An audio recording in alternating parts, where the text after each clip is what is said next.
So, Nicole, thanks so much for being on the show. Of course, delighted to be here. I love to always start by asking what got you into this. Why is this your passion, right? Sexual liberation, if that's the topic today. Yeah, I think, or well, I know that it started way back when I was in purity culture, which is its own journey and a half. A lot of what I've Hmm. covered on modern anarchy is that transformation from purity culture to liberation. And, I had a purity ring. What a journey to get to become a sex therapist now. And for me specifically, to be queer and polyamorous. And so it really challenged a lot of those traditional narratives. And so that journey of liberation, my own experiences with sexual violence really propelled me to start becoming a sex therapist and giving back to the community in that way. How long was that journey? I mean, we're still on it, right? But like, that's Yeah. a big swing from purity ring to, Well, poly. right. Um, I got the purity ring when I was 15 from my parents. So if we're going way back, that's when I was quite literally going around to school being like, look how cool I am that I'm committed and I have this ring. oh, And wow, you get that? so You get that from your parents? Is that how that Yeah, I works? did. Oh, Yeah, wow. yeah, yeah, yeah, yeah, yeah, yeah. My parents paid for me to have that, and the plan was to give it on my wedding day. And so, of course, when I failed to stick within that box, I cried and was a mess and went through so much pain. That paired with sexual violence in my early college years, I was just on a pretty painful space with sex, right? Just very confused, very unaware. I didn't know how to put a condom on a penis, right? There was just no sex education. I was given only abstinence education, and it was pretty aggressive in that abstinence only. I don't know if you've heard of the paper test. No, I have Uh, not. Please share.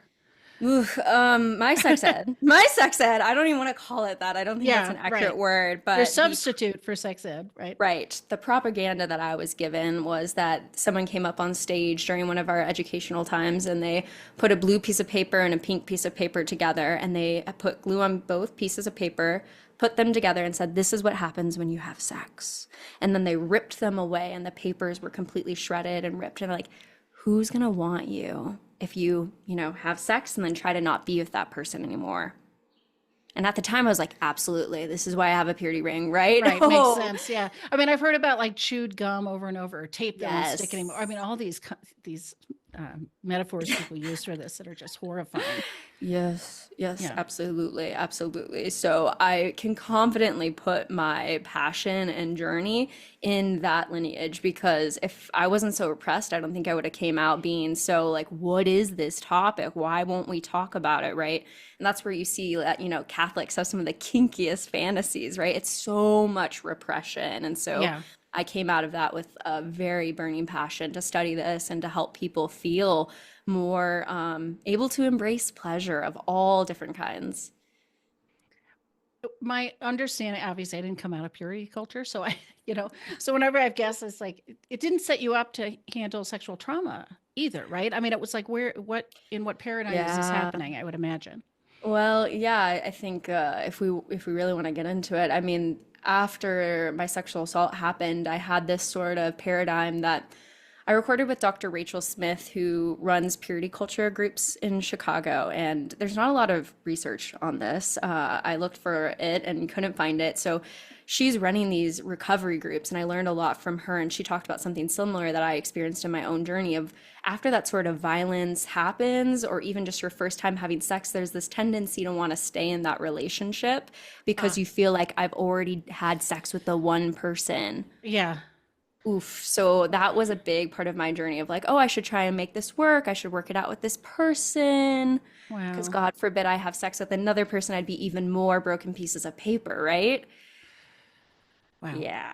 Yeah. So you can see now how I start going to therapy, which was completely forbidden within Christian culture. That was very secular and not what you were supposed to do because I should be praying to God who could heal me and fix me in Jesus, right? And so, but I start going to therapy, finding so much benefit in it, deciding I want to do sexual assault counseling work, and then going on to get my doctorate. And now I've done work with, pleasure and psychedelic assisted psychotherapy and really helping people to connect back with their bodies and to feel again and to feel less shame and to be able to connect with the people that they love. And so it's been that full journey from trauma all the way to pleasure. Yeah. Is I mean, in your work, I guess, sort of anecdotally, what are the kinds of things that spur people on to question purity culture and this sort of paradigm and to embrace liberation, pleasure, freedom? Like, what are the kinds of impetuses that people have? Yeah, a lot of queerness, right? When you already start to step outside of the box and realize, wow, the heteronormative norm is not working for me, you start to go, well, what else, Yeah, right? Just what else doesn't fit? exactly, right? The same thing with Christianity. Once I deconstructed that, I'm like, what else? Right? Or I get a lot of folks who have experienced like very loving relationships and also a very common phenomenon, especially with women, of like bed death and lacking desire in long-term erotic relationships. And that's where I appreciate a lot of the research from Wednesday Martin. She wrote a phenomenal book called Untrue, all on women's desire and sexuality, and really helped me to expand, along with the ethical slut and sex at dawn and some of these bigger texts that really hit on it, and even Esther Perel's mating in captivity, right? So Right. I think there's a lot of folks that come to me also feeling like, hey, I've been sold that this sort of way of relating should be the be all end all, and I'm actually really trapped. I feel very uncomfortable in this, and is there another way? Yeah. Yeah. So what's the basic path? I mean, everybody's got their own journey, of course, but like what are the kinds of, I don't know, milestones or skills or something that people or things to work on as people are going from purity culture to liberation? Mm-hmm, mm-hmm. Yeah, I think about how in therapy we have the emotional, like emotions wheel, right? Where you can pick different emotions and we have to gain language to be able to describe how we're feeling. Sex is very similar. So many of us do not have the language. I remember when I was just starting to connect with some of the kink and play community, this very amazing, beautiful lover asked me, "How do you like to be touched?" And I froze. Yeah. I was like, I don't know how to answer that, right? And so I Well, think and it's, there's maybe not even knowing, right? And yeah, then language, right? Two right. two different things. Exactly, exactly, exactly. So often that embrace of your own pleasure, right? Starting with yourself, exploring with yourself, figuring out what you like, don't like, and then and can communicate it with other lovers, other sorts of people, right? I feel like that's a huge piece. And one that's often forgotten is also the mindfulness, the embodiment, right? So many of us are living under very complex systems that have us running at 100 miles per hour. And so to try and come back to the body and quiet the mind, because pleasure is an embodied experience. And so you Hmm. really have to be in that sensation to feel it. And so that is a hell of a practice to come back to the body. Yeah. I am thinking there's probably also work to be done on, consent and awareness of your boundaries. And because maybe that was not a skill that needed to be practiced or was able Hmm. to be practiced before, right? Absolutely, absolutely. I think in my past consciousness, I was trained under that I was supposed to give my body to my future husband, right? That sex was something I was supposed to give, right? And so not something that's supposed to be about my own pleasure and co-creating it with other people. And so, yeah, finding my own consent to know that it's not an obligation. I do not have to give sex to anybody. Anyone that I'm in a romantic relationship with, I'm not required to do that. That's a really big piece of my Yeah. work is the intimacy escalator. Is this are you familiar with the relationship escalator? Mm-mm.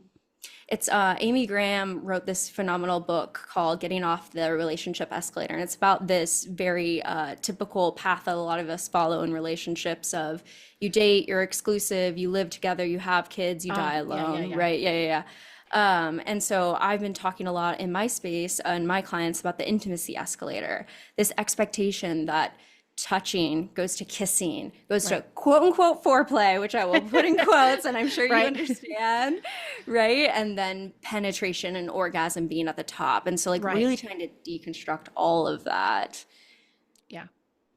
What about the work around maybe the mixed feelings or the conflict around what does this mean about my faith and my, or the shame or the guilt or I mean, maybe some people are totally like gung ho, ready to embrace this whole thing, but I would imagine for a lot of people, there's ambivalence. They've got the Hmm. curiosity, but they might also be ambivalent. Yeah, I mean, I remember recording with Dr. Elizabeth Sheff, who had said that BDSM fantasy, some research she had seen, she does expert witness testimony for BDSM cases, and she had said that some research was having it as high as 80% of people, right? So if we're talking about that, threesomes are some of the highest fantasies that people have. Yeah, there's a lot of ambivalence around sexuality and desire in our culture, particularly within our Western white patriarchal culture, right? Because there are other cultures around the world that are not so Right. repressed, and specifically other spiritual lineages and traditions that are not so repressed, right? And so I think what's really important when I look at my clients and I look at my own life is transforming your community, right? Because Mm. when you are in a space where everyone has the same beliefs, it is groupthink and it is extremely difficult because that shame is going to be reinforced to you repeatedly. And so when you're listening to a podcast like this that gives you other concepts, other ideas, right? That's a part of your community and shaping your relationships. So the more that you can find people who have similar value systems, who align, and who you can actually have conversations about sex, Yeah. right? That's transformative. Yeah. Yeah. Find your people, right? Yeah, That support where you're going and absolutely. what you want. And yeah. Right. And if you can't find them in person, finding online communities, because we know that online there is a community for everybody, right? And so that thing that you think, wow, no one else could possibly understand how I'm into this, I can confidently promise you that someone else, you're a human being, and there are many human beings out there that have similar desires. Yeah. And I would imagine plenty of people live in places small enough that they're not going to raise their hand and say, hey, anybody else into this? Or, challenging the faith we all grew up with or something. Absolutely, because there's a lot of repercussions to that. And all of us are working within this desire to be safe, which means we have to be accepted by other people. That's a deep evolutionary desire, right? Is to be safe. So we have to be accepted. Being cast out in the past was literally what would kill us. Right. And so for all of us, it is absolutely terrifying to stand up against that sort of cultural belief for something else, right? And so it really does take finding your people who see you and say, hey, I get it. I've been there. And I think that's why so many ex-Christians, I think, come to me because they're like, you get it. You've been here. And I'm like, yes, I have. I understand. Right. Yeah. Yeah. So, talk to me about your work with psychedelic integration, Hmm. right? And the Hmm. role that plays. Is this something that you're doing with all clients or case by case basis? I mean, I don't know. Maybe give us the background about it first and then talk a Yeah. little bit about how you use it. Absolutely. Yeah. So I do psychedelic assisted psychotherapy with Sauna Healing Collective, which is a local space within Chicago. And yeah, we work with ketamine right now since that's what's legal, and then provide integration support for folks who are exploring other sorts of substances so that they can have a harm reduction and pleasure enhancement space to be able to work with that. And so I've worked with a range of clients and really for me try to focus on sexuality and relationships because yeah, psychedelics are really powerful, non-specific amplifiers. We talk about them as amplifying whatever mood state you're in. Of course, each different psychedelic has a different pathway, right? Something like MDMA is much more of a stimulant than psilocybin or ketamine, which ketamine being a bit more of a dissociative, right? So each one has a different pathway, but all of them are non-specific amplifiers. And so it can bring up so much content to process. And also through a somatic lens, it can really deepen your connection to your body. MDMA can be an extremely sensation based experience. And so when people are going through the research trials and having these sorts of experiences, they're able to really connect with their felt sense. And so that can be really powerful when in the right set and setting, right? I've worked with clients who have done ketamine recreationally and then come to take ketamine in the office and they say, I swear that's not the same drug. There's no way. And the big difference is the set and settings because you're in a therapeutic office, it's safe, it's a container. That's very different than at Burning Man with thousands of people running around, right? Like Yeah. that is a Yeah. different experience. And so a lot of my work is really getting into the set and setting of the experience and then also providing integration afterwards because psychedelics are not a silver bullet. They will not fix everything. The most powerful part of it is really the integration. What do you do with this afterwards? Because you Mm-hmm. can see a lot of people who are just spiritual bypass, have the experience, keep going on with their life. And so it's really about having that experience and then integrating it, taking the wisdom, the learnings, whatever that brought up, and integrating it into your life moving forward. And so that's why I was trained in psychedelic integration therapy. Okay. So, Yeah. if they're, what'd you say, non-specific amplifiers, Yeah. which means it could bring up a lot of bad shit Oh, too, yes, right? So this is where absolutely. the set and setting comes in. Like, how are you working with people? I mean, maybe specifically around sex and intimacy, coming out of purity culture, so they're not. I don't know. It's not amplifying the shame or something like that, right? Like, Yeah. how is it you're approaching this with people to try to set them up for a positive experience? Mm-hmm, absolutely. Right. So it's about creating the container. And so when we do these experiences, we don't just drop in the first time. You're not going to just meet with your therapist the first day and do the psychedelic. That's just not even. Yeah. And so it's about creating that container where you're having those 3 to 4 prep sessions beforehand, where you're building rapport and you're setting intentions for what you're going to explore on the medicine. And so it really is that mindfulness, right? Some people go in wanting to explore their shame to purity culture, and that's the intention. And so when you're shaking up the snow globe, because psychedelics have a lot of increase in neuroplasticity, you're going to make new connections with that, right? And so then you are in that loving container where, if something does start to happen and things start to be brought up and it becomes challenging, the therapist checks in with you, right? I can check Mm-hmm. in with you, like, how are you feeling, right? And kind of hold that container. But it's really about setting that intention and how much that transforms the experience when you come in with that intention.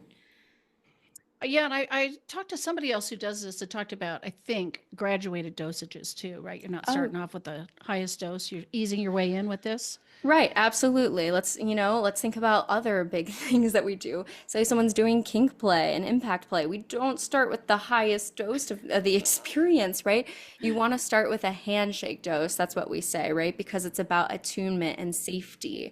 And so if you come into the experience, and the listeners can't see me, but I'm gonna like crunch over and kind of like shrivel my body up out of protection.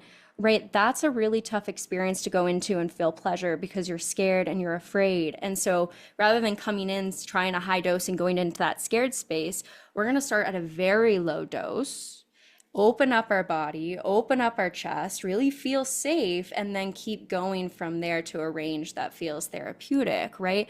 And then you build that attachment, that safety, and then that way you're able to explore more rather than being in a scared space. And I often make a lot of comparisons between sexuality and psychedelics, right? Sex is also a time of altered state of consciousness, ideally, right? We get into play, we get outside of our default mode network. And so the same things apply, whether Mm. it's a new lover, starting with a low handshake dose, and that can range for what feels like a handshake to different people, right? Whether that's pick up play or, taking it slow and just getting to know one another emotionally, right? Like whatever that low dose is for you so that you can feel safe in your body and empowered is really how we should go about any sort of psychedelic experience, whether it's the actual drug or something like sexuality. Yeah.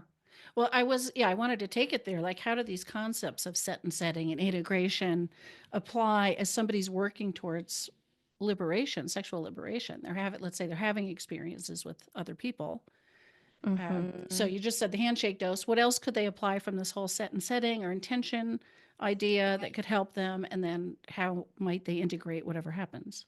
Right. Well, think about a good psychedelic experience. You might want to silence your phone. You might want to put on some nice music, right? If you have kids, you might want, getting a babysitter, right? These sorts of moments where you can have focused time with the experience, and sex being the same thing, right? Can you silence your phone? Can you take some time to just slow down that busy work brain and come back to your body, right? Because you can't just drop into sex or the psychedelic experience without slowing down, right?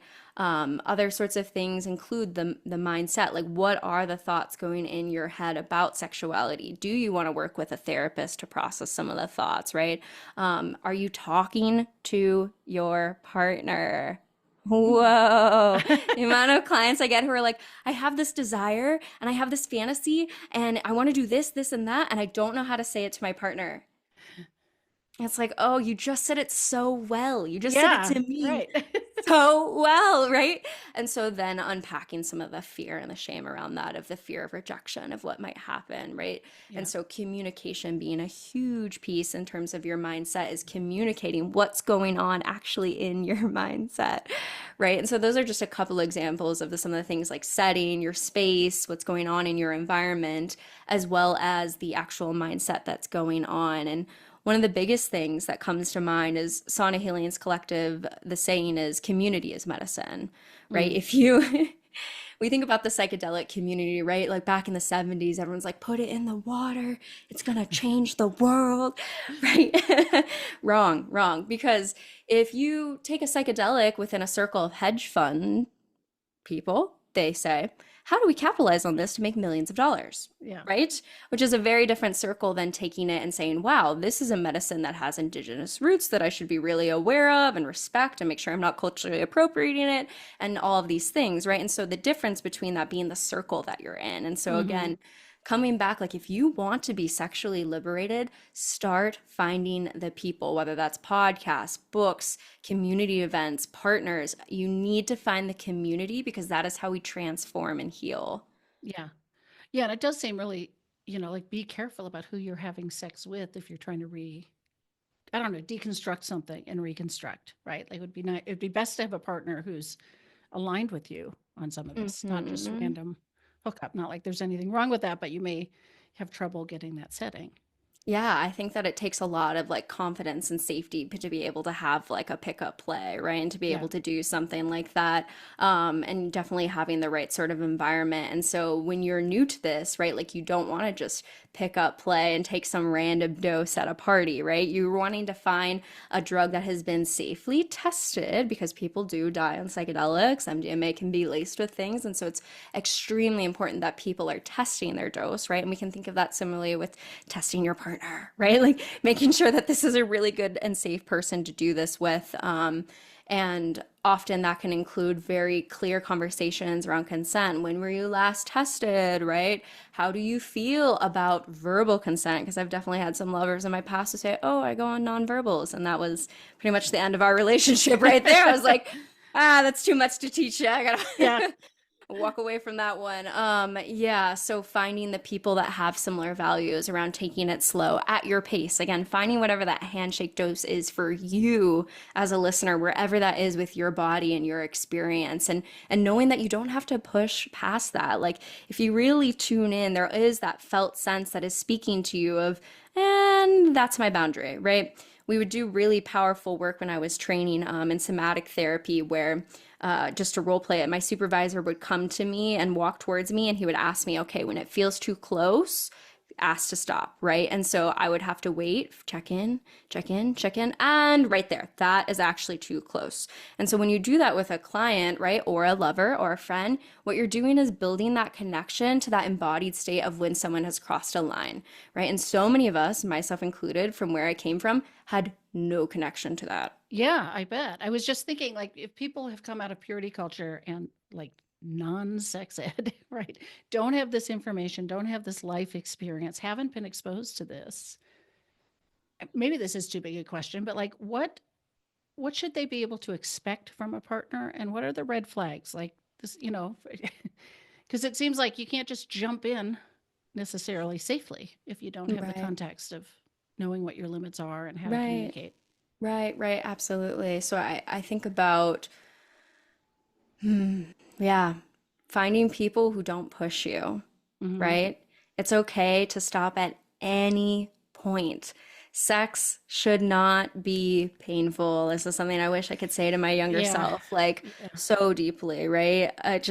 I, the first time I started having queer sex, it was such a liberation moment because for so much of my life, I had this lesson of like, oh, must give to man, must give pleasure. And so when we would have sex together, I would often negate my experience and go like, oh, I'm in pain, but he's enjoying it, so that's good. And I know a lot of women are in that space. And so when I Yeah. started having queer sex, it was like, okay, well, this is a dildo. Like, I don't, okay, well, like this is actually for me, right? And so beyond that, I'm not going to be like, it was such a liberatory space. And so for that person who's having painful sex, like, taking it off the table, taking time to go much slower and figure out whether that's you need more lube, you need more of time to warm up and build blood flowing to your genitals, right?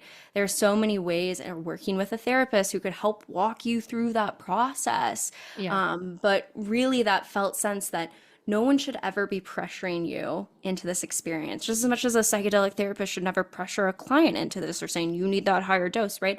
We want partners who can embrace where you're at, walk with you where you're at and do not pressure you to feel like you have to go further than what feels good for your body and your lived experience. Yeah. Yeah. Well, it makes me think of the six principles of sexual health, and I'm not sure I'll come up with Mm, all six off the top of my head, sure. but there's honesty and values and non-coercion, safety from pregnancy and STIs, pleasure, and there's Hmm. a fifth one or a sixth one I'm not coming up with. But anyway, those should apply in a relationship, right? Those are good Hmm. measures. Absolutely. And then having conversation afterwards, right? You have this beautiful psychedelic experience, the drug or the sex, right? When you have a great sexual experience, slowing down with your partner, what did you like about that? I liked this. How did this feel, right? I think often people feel like any sort of conversation about sex has to be this like something's wrong, right? If we talk about it, we're breaking the flow where it should just be hot and just naturally happen, which is the opposite of how I teach any of my clients, right? Is Yeah. to have conversation. And that's such a demonstrated thing within the kink and BDSM community, right? Is like having these conversations because that's how you can create magical fantasies of play, right? But for most people, it just feels like if you're talking about sex, there's something wrong. But you can also be integrating amazing experiences. That way you can build off even more. I loved that eye contact that you had with me. It was so great when we just looked at each other's eyes and held that and melted into one another. Yeah, it seems like a crucial part of integration to recognize what was salient for you, what was important, to articulate that, to identify that. That would be part of integrating it, right? Yeah, Yeah. absolutely. And I think about the power, even in that eye contact, of eye gazing practices. Yeah, for the listener who's not aware of it, taking that time with your lover to sit with them and to look at each other eye to eye and hold that eye contact, that can be profoundly life-changing for folks because it feels so vulnerable to be seen like that. Yeah. But I can promise you that the more you sit in that vulnerability of being seen, transformative pleasure and sexuality can happen because we're releasing some of that shame in our body, right? So a lot of that, you're like, oh, what is eye gazing going to do about my sex life? Right? You're going to spend time in your nervous system feeling safe, taking those deep exhales. So you're activating your parasympathetic nervous system, you're regulated, you're feeling safe with this partner. And all of that is what is needed to have a orgasmic, pleasurable experience. It really is that safety. And so if you can practice that by just breathing together, it will definitely transform the way that you're having sex. Yeah. Yeah. Hmm. All right. Last question is like, where do you Yeah. imagine pleasure, liberation, or activism going? Like, how, I think there's momentum for this in our culture now. So, what are your hopes for this? Yeah, my big hope is to end rape culture. And I recognize what a goal that is. Yeah, it's an important goal, right? A Hell big yeah, one. right? Yeah, and so I recognize the time that it will take to do that, but I'm gonna put a hell of a dent in that space, right? And so I would love for people to feel a lot of the things we've already spoken about, right? Not ever feeling pressure to go more than they want to. People feeling empowered to name what they want, to have those consent conversations, to integrate afterwards, to close the orgasm gap. And if your listeners aren't familiar with that, right, there's a huge gap between lesbian sex and heterosexual sex, where lesbian sex is orgasming much more higher rates than heterosexual sex. And so there's for a for women. right, exactly. Yeah, Yeah. yeah, yeah. just to, Exactly. just to be clear. Yeah. Exactly, right. And so closing that because that is crucial for Yeah. women to have pleasure because I love how that orgasm gap shows that it's not about women. For so long, science has been like, oh, women are just so complicated. Whoa. And it's like, damn it, like here it is. Here are lesbians like really rocking it, to show you Right. no, like actually it's about heteronormative structures, the intimacy escalator that we talked about earlier. I Yeah. would love for people to burn the intimacy escalator and just to feel so liberated in their pleasure and their body that sex feels like play. Yeah. I'm Truly. with you. Yeah, absolutely. That you can take a little bite here, a little bite over there, and never feel pressured to go more and to be able to enjoy that with pleasure. I really do believe that that level of transformation will change our society because there are so many big stressors going on. And when you are having lovely sex, your nervous system is in a different state. And so you are able to go about through the world. When you are able to communicate with your partner, hey, I want you to touch my mons pubis. I would like you to touch my labia. And over here, I want you to rub rub at this rate. Do you know what kind of confidence you have in the rest of the world to say, hey, I'm not going to deal with that shit? Yeah.